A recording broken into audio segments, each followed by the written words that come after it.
1985 தமிழக மக்கள் ஜனநாயக கட்சி சார்பில் நடைபெற்ற ஹிந்தி எதிர்ப்பு போராட்டத்தில் கலந்து கொண்டோர் ஒன்று கூடும் கையெழுத்து இயக்க கூட்டம் சென்னை மாவட்ட ஆட்சியர் அலுவலகம் அருகே நடைபெற்று வருகிறது. அதன் நேரலை காட்சிகளை தற்பொழுது நாம் பார்க்கலாம்.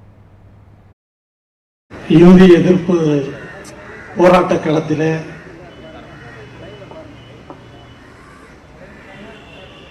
நாங்கள் இணைந்து புதுக்கோட்டையிலே தொடங்கிய அந்த போராட்டம்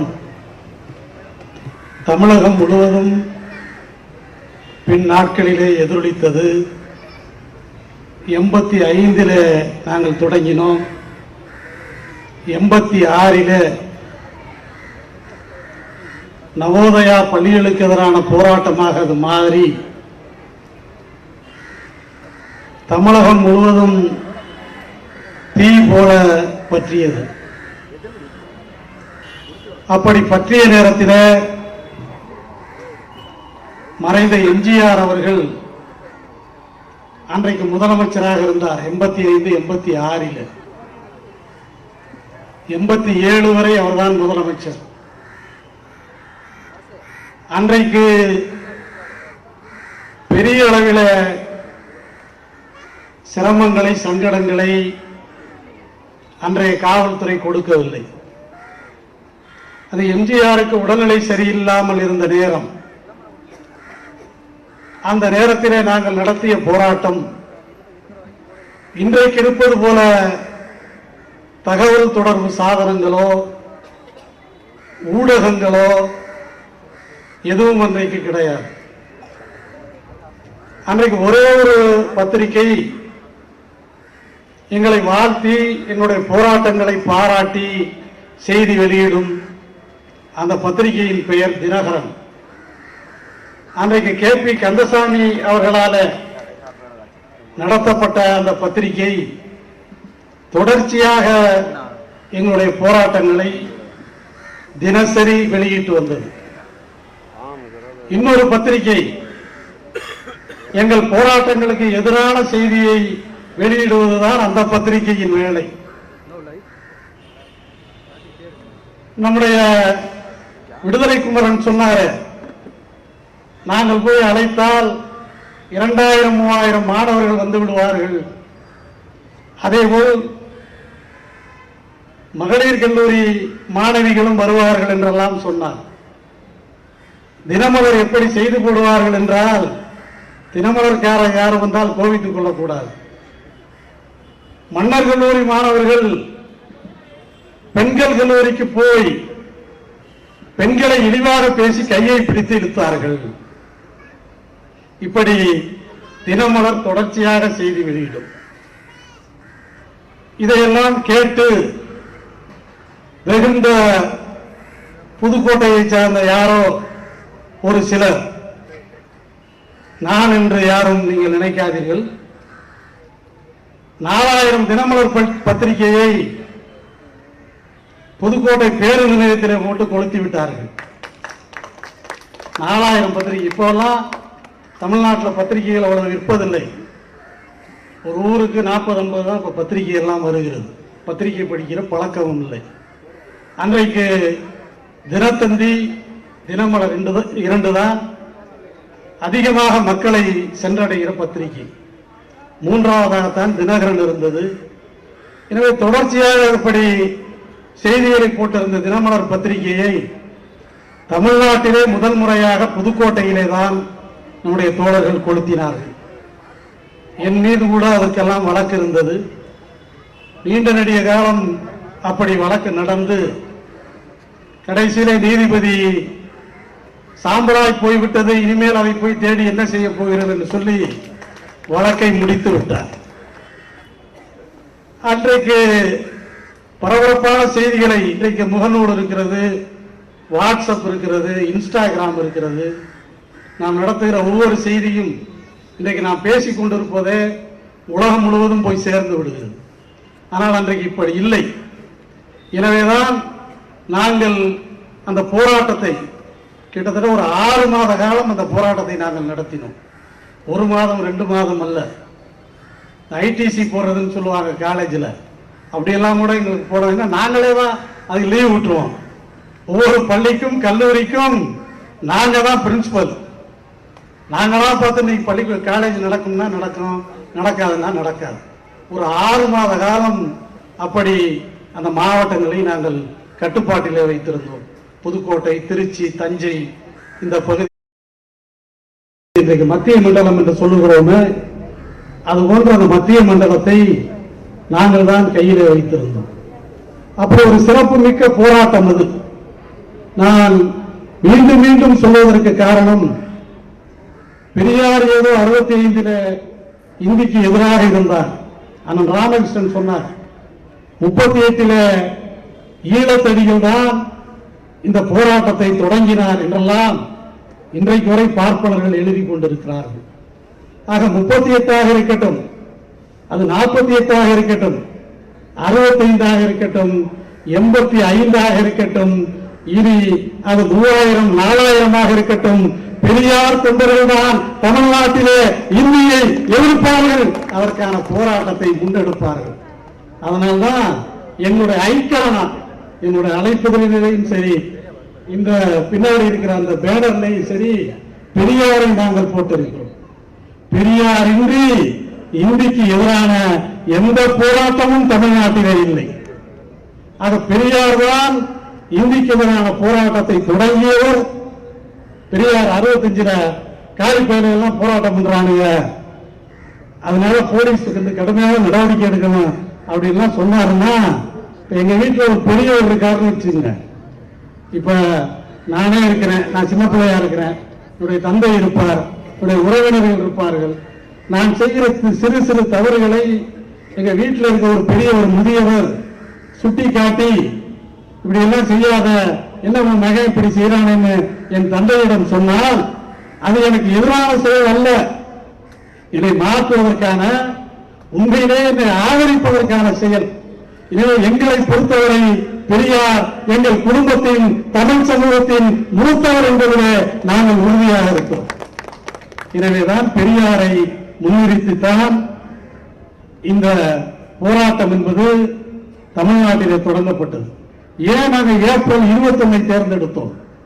அன்றைக்குத்தான் இந்த நாட்டிலே காங்கிரஸ் இரட்டையாட்சி முறையை கொண்டு வந்தது.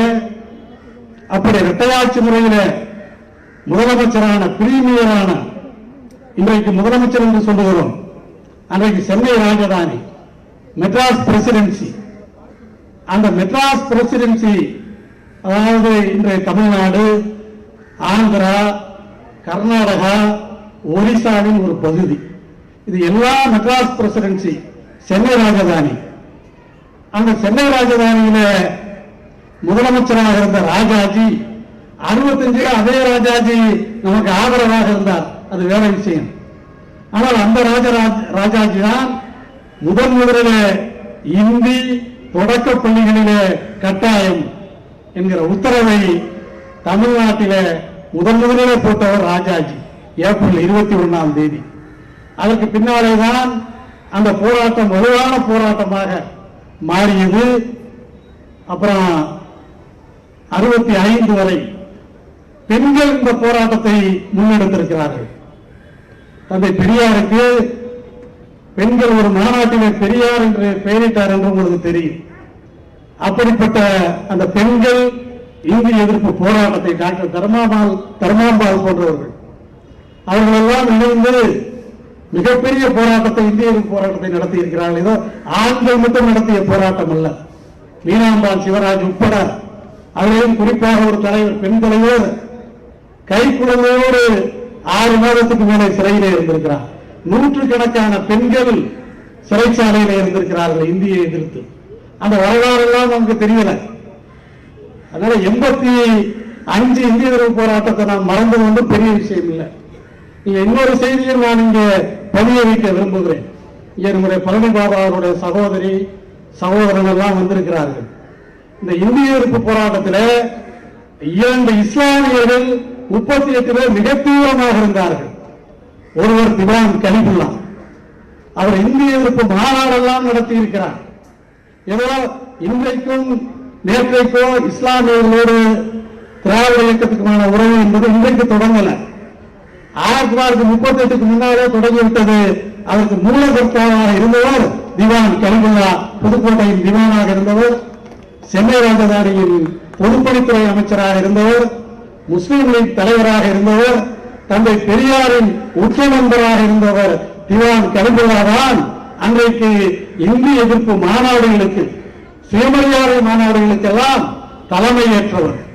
அதேபோல் இன்றைக்கு இருக்கிற திருப்பூர் அல்தாப், அவருடைய தந்தை திருப்பூர் மொய்தி, அவர் மிகப்பெரிய போராட்டக்காரர். இந்திய எதிர்ப்பில் மிகப்பெரிய போராட்டம் நடத்தி பலமுறை சிறைச்சாலைக்கு போனவர்.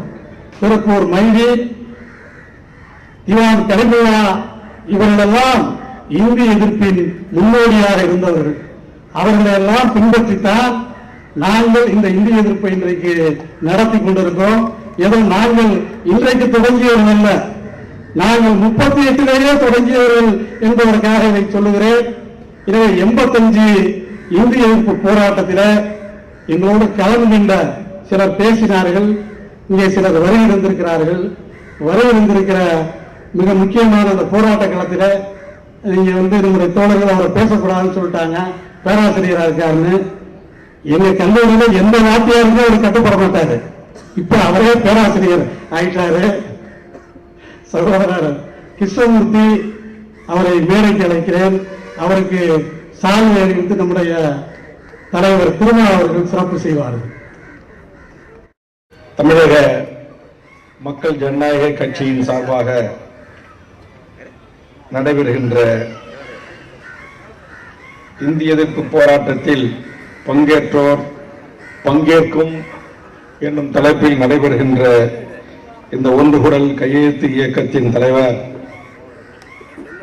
நானும் அவரும் ஒரே கட்சியில், பாட்டாளி மக்கள் கட்சியில் மாநில இளைஞணி தலைவராக KM ஷரீப் அவர்களும், மாநில இளைஞணி செயலாளராக நானும் சில ஆண்டு காலம் பயணித்தோம்.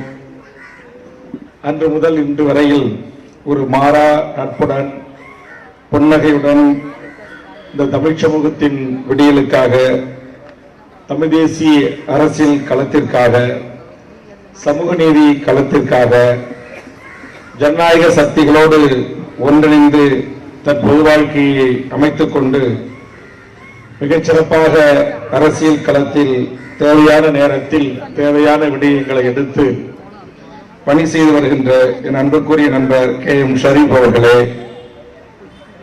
எனக்கும் பின்னால்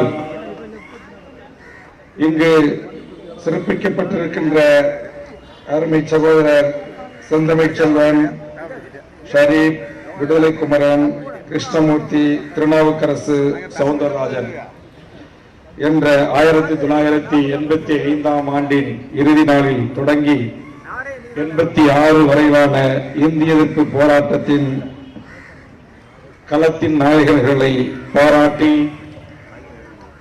நாளை இளைய தலைமுறைக்கு இந்த வரலாற்றை கடத்துவதற்கு வரவிருக்கின்ற விடுதலை சிறுத்தைகளின் தலைவர், தமிழ்நாட்டில் வாழ்கின்ற அனைத்து மக்களின் உரிமை குரலாய் நாடாளுமன்றத்தின் தனக்கே உரிய பாணியில் எடுத்து வைத்து ஆதிக்க அரச பயங்கரவாதிகளிடம் எந்த சூழலிலும் சமரசம் இல்லை என்ற ஒரு கொள்கை முடிவோடு, தெளிவான ஒரு பார்வையோடு, புரிதலோடு இந்திய நாடாளுமன்றத்தின் ஒடுக்கப்பட்டவர்களின் உரிமை குரலாய் ஒலித்து வருகின்ற என்பர் மதிப்பிற்குரிய அண்ணன் திருமாவளவன் அவர்களே,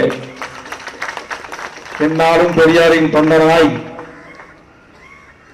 ஆட்சி அதிகாரத்தில் யார் இருந்தாலும், அடக்குமுறை சட்டங்களாக இருந்தாலும், திட்டங்களாக இருந்தாலும் எதிர்த்து களமாடுகிற பெரியாரின் பெரும் தொண்டனாய் இன்றும் நம் முன் வாழ்ந்து கொண்டிருக்கின்ற மதிப்பிற்குரிய அண்ணன் கோவை ராமகிருஷ்ணன் அவர்களே, என் அருமை அண்ணன் தனியரசு அவர்களே, அருமை சகோதரர் திருமுருகன் காந்தி அவர்களே, அருமை சகோதரன் SR பாண்டியன் அவர்களே, அருமை சகோதரர் குடந்தை அரசன் அவர்களே, அண்ணன் நீதா பாண்டியன் அவர்களே, என்னுடைய அருமை சகோதரிகள் தோழர் சுந்தரவல்லி அவர்களே, தோழர் ஓவியா அவர்களே, இறுதியாக நன்றி உரையாற்றிருக்கின்ற உமர் அலி அவர்களே, இந்த நிகழ்வில் அண்ணன் திருமா அவர்கள் இவ்வளவு நேரம் அமைதியாக இருந்து நிறைவு பேருரை ஆற்றி இந்த போராளிகளை வாழ்த்து நிறைவு செய்வதற்கு எப்படியும் 9 மணி மேலாகிவிடும் என்று கருதுகிறேன். பரபரப்பாக இயங்கக்கூடியவரை 3 மணி நேரம் தன் அன்பால் கட்டுண்டு கிடக்க செய்த KM ஷரீப் அவர்களுக்கு என்னுடைய வாழ்த்துக்கள். எனது அருமை பத்திரிகை ஊடக நண்பர்களே, வருகின்றிருக்கின்ற அனைவருக்கும் வணக்கம். இந்த மேடையில் வீற்றிருக்கின்ற தலைவர்கள் இந்த தமிழ் சமூகத்திற்கு ஒரு 40 ஆண்டுகளாக எதை பேசி வருகிறார்களோ, எதை எழுதி வருகிறார்களோ, எதற்காக போராட்டம் களம் கண்டிருக்கிறார்களோ அத்தனையும் ஒருமுகப்படுத்தி இன்றைய இந்த சட்டப்பேரவை கூட்டத்தொடர் என்று சொல்வார்கள் அல்லவா, இந்த 16வது தமிழ்நாடு சட்டப்பேரவை கூட்டத்தொடரில் ஒவ்வொரு நாளும் என் தமிழ்நாட்டின் விடுதலைக்கு வித்திட்ட மாவீரர்களை நினைவு கூறுகின்ற மகத்தான பணியை வரலாற்று பக்கங்களில் ஒவ்வொரு நாளும் பதிவு செய்து கொண்டிருக்கிறேன். அந்த பதிவுதான் கடந்த 2 நாட்களுக்கு முன்பாக ஆதிக்க இந்தி எதிர்ப்பை ஒட்டி எழுந்த விவாதத்தில் வகுப்பு திருத்த சட்டத்தின் ஊடாகவும் உச்சநீதிமன்றத்தின் வரலாற்று சிறப்புமிக்க தீர்ப்புகளின் அடிப்படையில் பேசுவதற்கு வாய்ப்பு கிடைத்த போது 1938 தமிழ்நாடு தமிழருக்கு என்ற முழக்கத்தில் தொடங்கி 1965 இந்திய எதிர்ப்பு போராட்டத்தில் இருந்து 1983 ஜூலையில் நடந்த இனக்கலவரம் தொடங்கி ஈழ இனப்படுகொலை வரை என் தமிழ் சமூகம் ஒன்றிய அரசிடம் எதிர்த்து நின்று களம் காண்ட வரலாற்று செய்திகளை பதிவு செய்தேன். ஒன்றிய அரசு இந்தியை திணித்து, இந்திக்காரர்களை திணித்து, அரச பயங்கரவாத சட்டங்களையும் திட்டங்களையும் கொண்டு வந்து என் மீது அடுக்கடுக்காக நீங்கள் திணித்துக் கொண்டிருந்தால் மீண்டும் தந்தை பெரியாரின் முழக்கம் எங்கள் தமிழ் மண்ணில் ஒலிக்கும் என்று தமிழக சட்டப்பேரவையில் குரலாக ஒலித்திருக்கிறேன். அது யாரை நம்பி என்றால், இங்கே பேசிய திராவிட முன்னேற்ற கழகத்தினுடைய ஒன்றிய கழக செயலாளர், ஒன்றிய பெருந்தலைவருமான சூடு சொரணை மானமும் உள்ள சுயமரியாதைக்காரனாக இருக்கின்ற திராவிட முன்னேற்ற கழகத்தில் செந்தமிழ் செல்வன் போன்றவர்களுக்காக. ஏன்னா இன்னைக்கு திமுக அப்படி இருக்கிறாங்களா எனக்கு மாறுபட்ட கருத்து இருக்கு. நான் உண்மையிலேயே இன்றைக்கு அவர் பேசிக்க ஒரு சல்யூட். நான் இதைத்தான் திமுக மந்திரி கிட்ட எம்எல்ஏ கிட்ட அங்க எதிர்பார்க்கிறேன். அது இல்லைன்றதுதான் வருத்தம். அதனாலதான் எங்க அண்ணாச்சி அப்பாவுக்கு எனக்கு சின்ன சின்ன முட்டல் மோதல்கள் முனகல்கள். இன்னைக்கு கூட அரசு பேருந்துகளை நீங்க கூர்ந்து கவனிங்க, தமிழ்நாடு அரசு போக்குவரத்து கழகம் இல்ல, தூக்கிட்டான். அதுக்கு தூக்கினதுக்கு ஒரு காரணம் இருக்கு. ஆனா இன்னைக்கு நான் கேள்வி எழுப்பும் போது அமைச்சர் அதை சொல்லல. அதை வேல்முருகன் கவனத்துக்கு கொண்டு வந்திருக்கிறார். நான் பாக்குறேன் இல்லைன்னா அப்படின்ற திருவள்ளுவர் படம் இல்ல, திருக்குறள் இல்ல, தூக்குனதுக்கு காரணம் இருக்குது. ஆனா தூக்கிட்டாங்க. கடந்த கால 10 ஆண்டு காலத்தில் தமிழ்நாட்டின் எத்தனை உரிமைகள் பறிக்க முடியுமோ அத்தனையும் அடிமை ஆட்சியாளர்கள் பாசிச பாரதிய ஜனதாவிற்கு அடிமை சாசனம் எழுதி தந்து எல்லா உரிமைகளையும் இழக்க செய்திருக்கிறார்கள். இன்னைக்கு அண்ணன் திருமா அவர்கள் இங்க இருக்கிற அரசியல் ஆளுமைகள் சிந்திக்கணும். டெல்லியினுடைய நிர்பந்தத்திற்கு தமிழ்நாட்டுடைய அனைத்து அரசு பதவிகளையும் இந்திய நாட்டைச் சேர்ந்த அனைவருக்கும் பங்கு என்று தமிழ்நாட்டில் சட்டத்தை நடைமுறைப்படுத்திருக்காங்க. எவ்வளவு பெரிய அவலம்! டிஎன்பிசியுடைய குரூப் 1 தொடங்கி குரூப் 4 வரையில் நாடாளுமன்றத்தில் இருக்கிற நம்முடைய அண்ணன் திருமா அவர்கள் இந்த மாதிரி தமிழ் சமூகத்தின் உரிமைகளை, வாழ்வுரிமைகளை பறிக்கின்ற மிக மோசமான நடவடிக்கைகள் இந்த மண்ணில் நடக்குது. டிஎன்பிசில கோட்டாட்சியர் ஆர்டிஓ வந்துட்டானா 25-35 வயசுல சீஃப் செக்ரட்டரி, டைரக்ட் டிஎஸ்பி வந்துட்டானாக்கா 35 வயசுல டிஜிபி. இன்னைக்கு மேஜிஸ்ட்ரேட்டா வந்தா பானுமதி மாதிரி, இன்னைக்கு மகாதாம மாதிரி உச்சநீதிமன்றத்தினுடைய நீதியரசரா வரலாம். இதையெல்லாம் திறந்து விட்டுட்டான். அவன் வரலாமா, இங்க தேர்வு எழுதுவானா, பாஸ் பண்ணுவானா, அவனுக்கு தமிழ்நாட்டில் இருக்கிற எல்லா பதவிகளையும் அரசு வழங்குமா? இது சாதாரணமா நடக்கல. இங்க இருக்கிற பியூரோக்ரசி, RSS பரிவார கும்பல்கள் இந்த தமிழர் தேசத்தை இந்திய எதிர்ப்பு போராட்டம் என்கிற போராட்ட நெருப்பி பூத்த தமிழகத்தினுடைய தன்னுரிமை சார்ந்த, சுயமரியாதை சார்ந்த, பகுத்தறிவு சார்ந்த, சமூக நீதி கோட்பாட்டில் நீடித்து நிலைத்து நிற்கின்ற இந்த தமிழர் நிலத்தை நிர்மூலமாக்குவதற்கு திட்டமிட்டு வேலை செய்து கொண்டிருக்கிறார்கள். இது இங்க தமிழ்நாட்டில் பல அரசியல் கட்சிகளுக்கு தெரியலை, ஆளுகின்ற வர்க்கத்திற்கு தெரியலை, பல அமைச்சர் முன்னாள் இன்னாள் அமைச்சர் பெருமக்களுக்கு தெரியவில்லை. நீங்க டிஎன்பிசில மட்டும் அதை செஞ்சானா? நீங்க இங்க சென்னையில ரயில்வே துறையில தேர்வு எழுதுறான். 2 பாக்ஸ் மாதிரி இருக்கு பில்டிங். ஒண்ணுல சவுத் இந்தியன், தென்னிந்தியன், கேரளா, மலையாளி, கன்னடம், தெலுங்கு நம்ம எல்லாம் எழுதுறோம். இங்க 100 பேர்ல 98 பேர் ஃபெயில். அப்படியே பக்கத்துல வடமாட்டுக்காரன் சிறப்பு ரயில வந்து இறங்கி அங்க எழுதுறான். 100 பேர் 100 பேரும் பாஸ். எல்லா ரயில்வே துறையில கை காட்டுற வேலையில இருந்து டிடில இருந்து எல்லா பதிவும் அவனுக்கு கிடைக்குது. இது சாதாரண கிடைக்குமா? நீங்க இந்தியை எதிர்த்தா நம்ம இங்க முழங்குறோம். 86ல இங்கே சரி போடும் கலந்த போராளிகளை கூட்டு நாம் கௌரவித்தோம். இது போன்ற போராளிகளால் இன்றைக்கு கட்டி உருவாக்கப்பட்ட இந்த உணர்வு இன்றைக்கு நாசப்படுத்திக் கொண்டிருக்கிறார்கள். ஆன்லைன் சட்டத்தை தடை செய்ய முடியாதா? ஆன்லைன் சூதாட்டத்தை, கஞ்சா அப்படின்னு ஹெராயினை தடை செய்ய முடியாதா? என்னைக்கு மோடி அம்பானிக்கு தனியார் குஜராத் தனியார் ஹார்பர் கொடுத்தானோ அன்னைக்கே சர்வதேச சந்தையின் ஊடாக எல்லா போதைப் பொருளும் வருது. இங்க இருக்கிற நம்முடைய தமிழ்நாட்டு காவல்துறை, இங்க இருக்கிற இந்திய காவல்துறை நினைச்சா தடுக்க முடியாதா? தடுக்க மாட்டான். அண்ணன் திருமாவளவனின் லட்ச விடுதலை சிறுத்தைகள் மொழி, இனம், தமிழ்நாட்டின் உரிமை என்று அவன் களத்துக்கு போராட வருவான். இரட்டை கொண்ட ஒழிக்க வருவான். சாதி திண்டாமை அடித்து ஒழுக்க வருவான். அரசியல் விடுதலைக்கு வருவான். சம உரிமை கேட்பான், சம வாய்ப்பு கேட்பான். ஆனால் அவனை சிந்திக்க விடாமல் உணர்த்துகின்ற மோசமான அரசியலை பரிவார கும்பல்கள் சங்கிகள் நாட்டிலே அதிகாரத்தின் துணை கொண்டு செய்து கொண்டிருக்கிறான். திட்டம் போட்டு என்ன செய்யறான்? இன்னைக்கு இருக்கிற கலைஞருடைய பொண்ணு கனிமொழி நீக்க வச்சு பச்சை கேட்கிறான். உனக்கு ஹிந்தி தெரியல, நீ இந்திய நாட்டு பிரஜையே இல்லைன்னா ஒரு எம்பியை பார்த்து என்ன செய்ய முடியும் நம்மளால? இன்னைக்கு ஆஸ்திரேலியா விமானத்தில் தமிழ் அறிவிக்கிறான். மலேசியாவில் தமிழ் ஆட்சி மொழி, சிங்கப்பூர்ல ஆட்சி மொழி. தமிழ்நாட்டில் என்ன மொழி? சங்கமடத்த தமிழ்நாட்டில் என்ன நிலைமை? இன்னைக்கு கவர்னர் உட்காந்துட்டு ஊட்டியில நான் போட்டு கூட்டக்கா திரையந்திரர்கள் மாநாட்டம் அப்படின்றான். உச்சநீதிமன்ற தீர்ப்பெல்லாம் நாங்க எதுக்கு கவலைப்பட வேண்டியது இல்லை அப்படின்னு சொல்றான். இது எல்லாம் ஏதோ சாதாரண நடக்கிற விடயம் என்று நாம் கருதக்கூடாது.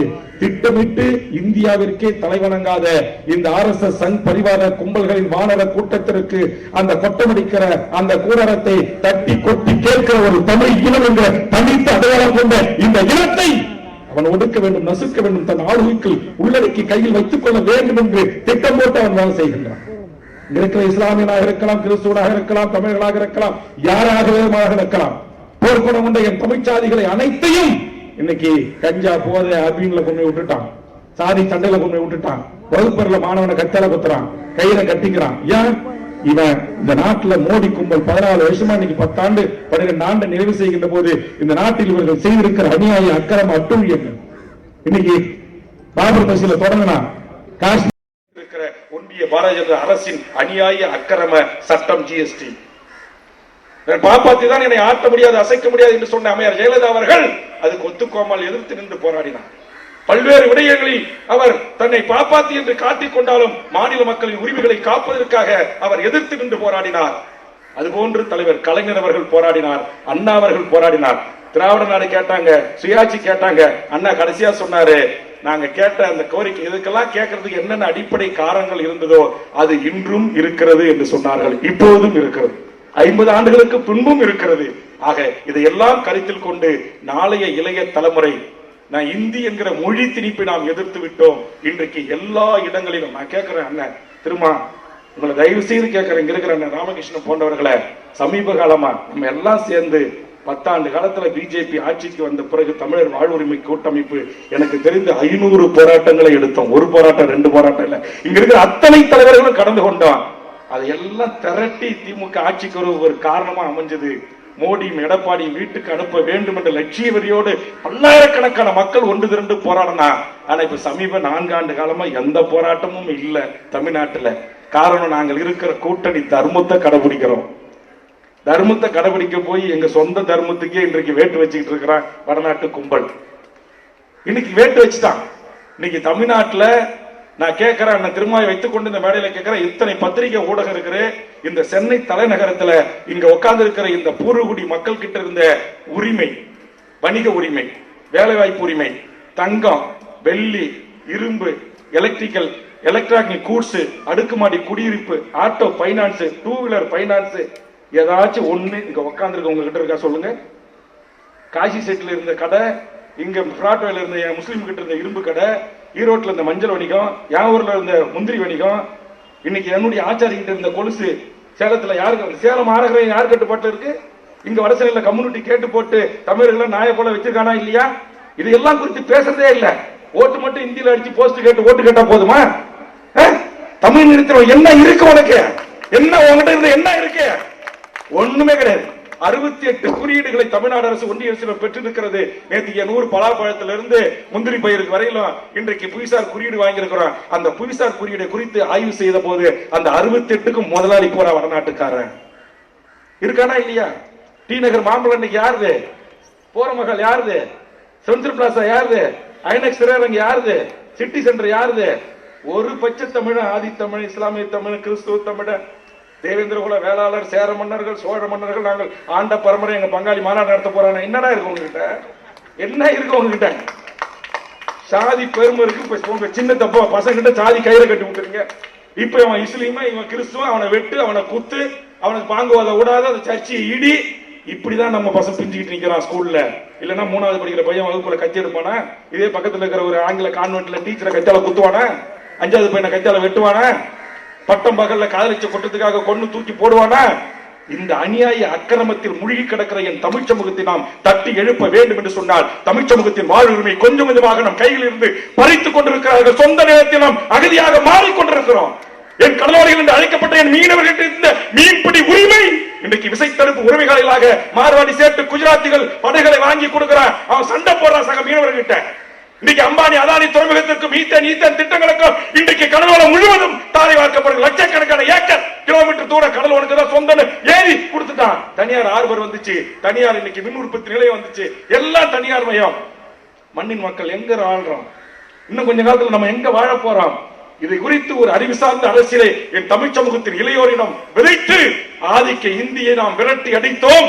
இன்றைக்கு தமிழ் சமூகத்தின் வாழ்வுரிமையை முற்றுமுழுமாக இழந்து கொண்டிருக்கிறோம். இதற்கு எதிரான மிகப்பெரிய போரை தமிழ் சமூகம் தொடங்க வேண்டும் வேண்டும் என்று கேட்டு அந்த காலத்தில் இப்படி ஒரு போராட்ட உணர்வோடு தன்னுடைய தளபதிகளோடு தன்னுடைய சக தோழர்களோடு இயக்கம் கண்ட என் அருமை தோழன் KM ஷரீப் அவர்களும் அவரோடு தோல் நின்ற போராளிகளுக்கும் என் நெஞ்சார்ந்த பாராட்டுகளையும் வாழ்த்துக்களையும் கூறி நிறைவு செய்கிறேன். நன்றி, வணக்கம்.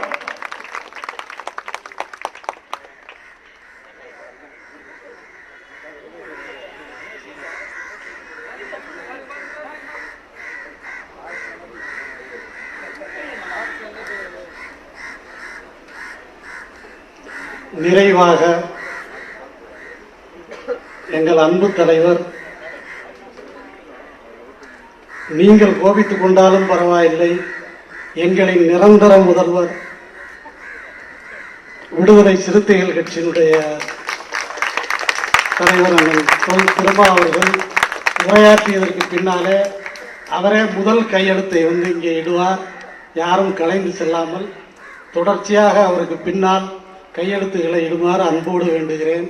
குறிப்பாக எங்கள் தலைவர் வேல்முருகன் கொஞ்சம் காத்திருக்க வேண்டும். அவர் எதிர்த்து போயிடக்கூடாது, அவரும் கையெழுத்து போட வேண்டும். ஏனென்றால் உங்களின் ஒற்றை கையெழுத்து எங்களின் தேசத்தில் ஒரு மிகப்பெரிய மாற்றத்தை ஏற்படுத்தும் என்கிற நம்பிக்கையோடு தலைவர் அவர்களை அழைக்கிறேன்.